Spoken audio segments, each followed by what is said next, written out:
It's me, Sean. So I wanted to make this quick video to let everybody out there know that all of these chemicals that we use in household products and on our hair and face, deodorant, antiperspirant, are really carcinogens, and it's really, really killing us. And the powers that be, the industry is not really telling us that. They know from when they first formulated all of these products and food additives that would be detrimental to people's health, detrimental to everyone's, no matter where you come from, what your background is, it's detrimental to all of us. Now, what I want to say and highlight is that we as humans are sponges. What do I mean by that? We're completely covered with pores.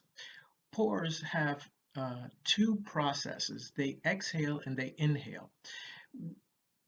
Um, in addition to our breathing apparatus, our lungs, our nose, our mouths, we ingest air through our pores and excrete waste through our pores also. That's called sweat. Now, when you're using, let's start with basic stuff that everybody uses. We're going to start small and get big. Antiperspirant. On the label of every antiperspirant, it says aluminum chlorhydrate. Aluminum blocks the pores under the arms and wherever else you use antiperspirant. Um, it's also in chemtrails. When you see chemtrails in the sky, that's aluminum that they're throwing down on us, spraying down on us. Aluminum chlorhydrate makes it possible for the body not to sweat. That's why it's called an antiperspirant as opposed to a deodorant. Deodorants were formulated first. We first had deodorants in the 1950s, and then later in the later 60s and I believe the 70s. Antiperspirant really came into vogue, and people really stopped using deodorants for the most part. Now it seems that we use deodorants in the wintertime. Some of us use deodorants in the wintertime and then antiperspirants in the summertime. I try to use deodorant throughout the year, and I'll perspirate, I'll sweat, um, and but I won't smell. Okay, so the body ingests all that chemical, especially the aluminum chlorhydrate, which again I'll say blocks the pores underneath the arm. So basically the body stops sweating just from those two small areas under each arm. The entire body stops to throw off um, its waste products. That's a bad thing because as humans, we were made to breathe and to excrete wastes. So that's the first thing. The second thing that people don't really know, and let me say this. With antiperspirants, I think it's the leading cause of Alzheimer's and dementia throughout the world, not just this country. I think throughout the world, the reason why people it's so prevalent, Alzheimer's and dementia is because 99.9% of the people use antiperspirants. And I told you um, that it's aluminum chlorhydrate and that the aluminum blocks the pores in each arm. And it seems as though people, like our grandparents and our great grandparents, they had something called senility. They would say, oh, well, they're senile and you need to put them in a nursing home. But in actuality, it went much more deep than that, where the person had virulent stages of anger and violence. And if you know anything about Alzheimer's, if taking care of an Alzheimer's patient, like I did, I took care of my mother for 13 years, who was an Alzheimer's victim. So I know the intricacies of Alzheimer's. If I don't know anything else, I do know that. Um, so throughout history, modern history, the 20th century, while people were using antiperspirants, the companies never came out and said it was detrimental to our health because they're not going to say that. They wanted to sell a product.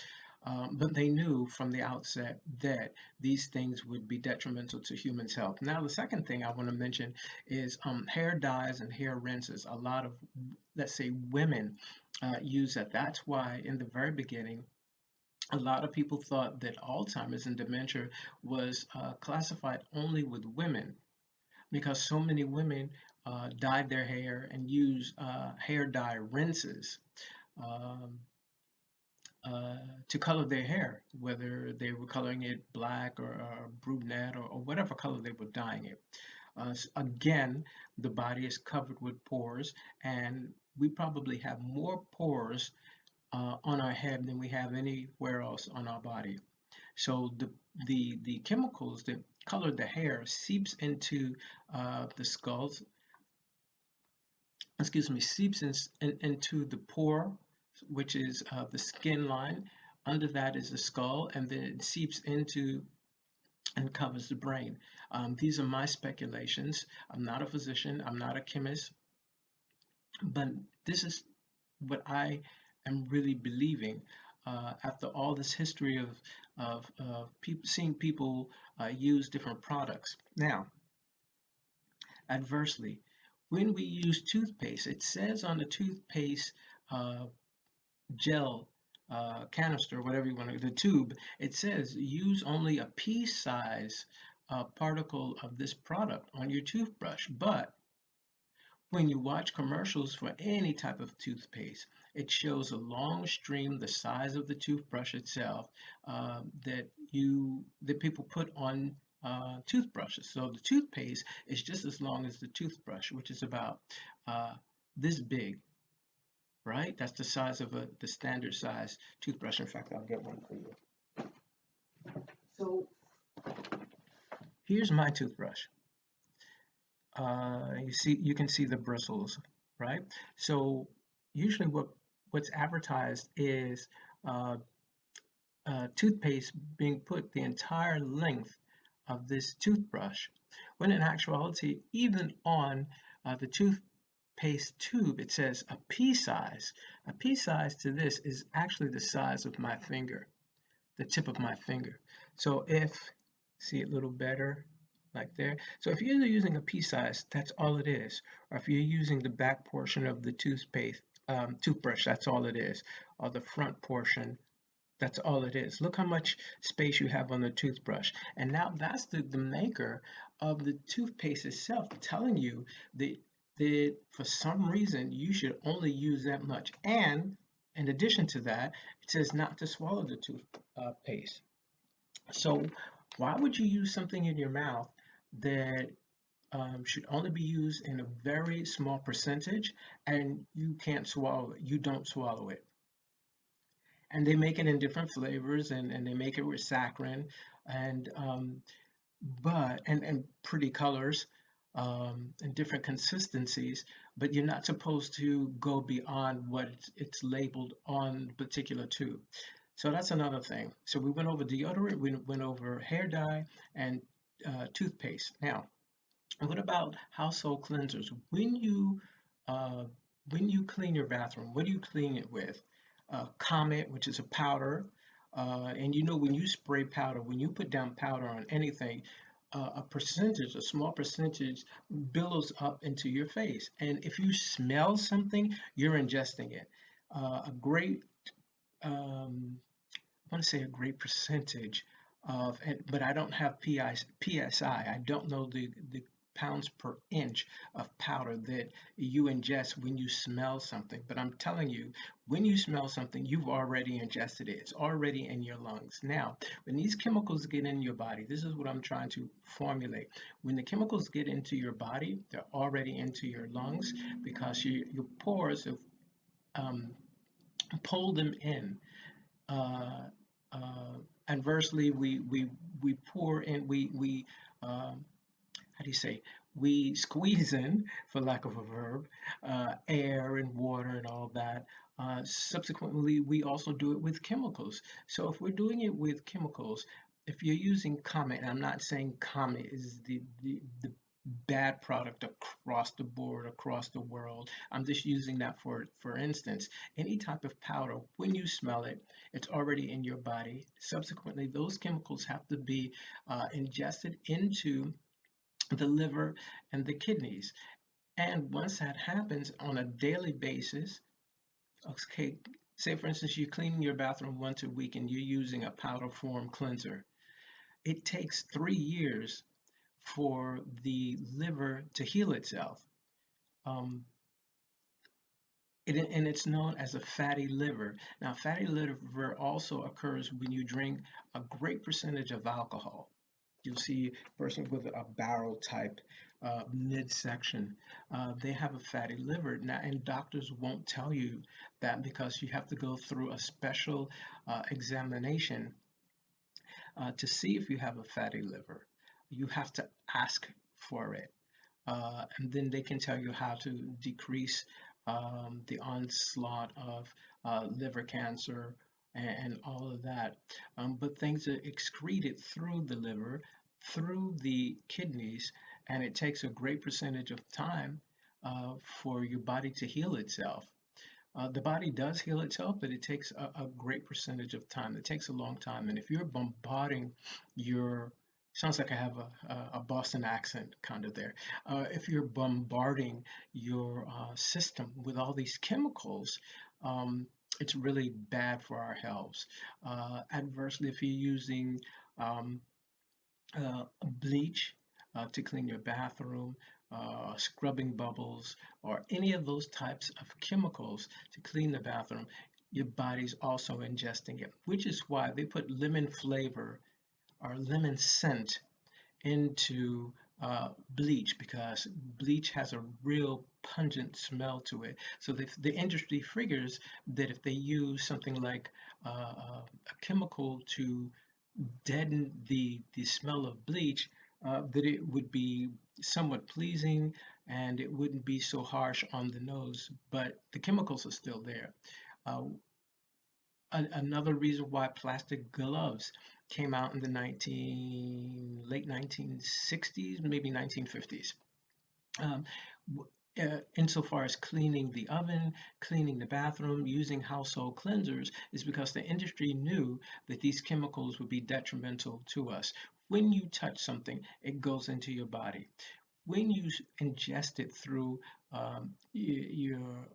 your nose and your mouth, it goes into your body. All of these things are being brought into the kidneys and the liver, and it's making us all detrimentally ill. And the CDC doesn't tell us anything about it. The companies are not going to tell they're not going to warn us because they want to sell a particular product. So, what can you do about this? There are on the market, and you have to look on the internet, natural cleansers made from different types of vegetables and fruits. There's something called Kaboom that's been out for a few years, and that's made of lemons and limes and oranges, and that's used as a cleanser. And I think the original person who discovered that and formulated that was a Japanese man, Japanese inventor. So you have to research these things. Just don't take the products for granted, like we did, like my mother did in the 1950s, and thought everything was copacetic just because it said so on the radio or said so on the television, and we really did not know. The public did not know what we were getting into when we started using all of these products. I mentioned soap. Soap is the same thing. I want to say that when you have a soap that's fragranced, like Dial, with Dove, all of these heavy perfumed uh, soaps and body washes are also detrimental. They use a chemical to make it smell like lavender or different types of flowers, roses, so that you'll use more of it. But in actuality, the more you use, the more detrimental your health becomes. And the doctors are not going to tell you because your specific doctor really does not know. You have to be at the CDC level, a chemist, to know what exactly these products are made from. They may be on the label itself, but is the um, what is the ratio of pounds per square inch that you could use of a particular formula that's not going to be detrimental to your health? I'm pretty sure that people would not go into um, those searches, even on the internet, because chemical bounds are not. Um, like cohesive to the regular person's mind. I'm not saying that people are stupid. It's just that when you're reading and you're looking at chemical bonds and the different pH balances and what's formulated, what it does to the body, you're just going to give up the ghost and go, I need to have my bathroom cleaned, or I need to get my windows clean, or I need to get my stove clean, or I need to bathe, or whatever the situation is. And it's really hard because, like I said at the top of the show, the makers of these products know from the outset. Procter and Gamble knew in the 1930s when they were doing chemical tests on toothpaste and whatever other products they made. They knew that it would be harmful to your health. I'm pretty sure that there were chemists that said this is going to be harmful to people's health. We should alter it, or we should not make this particular product. And I'm sure they were fired from the company. And even their research books that came out, that could have come out, were uh, lambasted, made fun of, and the public didn't pay any attention to it.